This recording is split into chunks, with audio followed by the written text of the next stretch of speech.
Hello everyone. If your Fios remote volume is not working, it's usually due to pairing issues or incorrect audio setup. So in today's video, I'm going to show you exactly how you can fix it step by step and restore the volume controls. So first of all, you need to reset the connection between your Fios remote and the TV. For that, you just have to press and hold the OK and the 0 button together until the LED light blinks.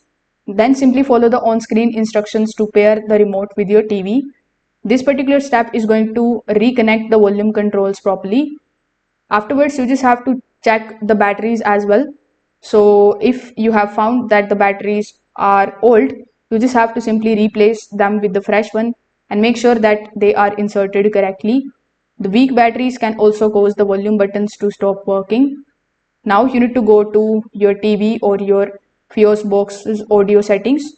Here you need to make sure that the output is set to the correct device like your TV speaker and the sound system. If you are using a sound bar, ensure that it is properly connected and selected as well. Now if none of the methods are working for you, you can just simply restart both your Fios box and your TV. So if this video helped you out, make sure that you like this video and subscribe to the channel. Thanks for watching.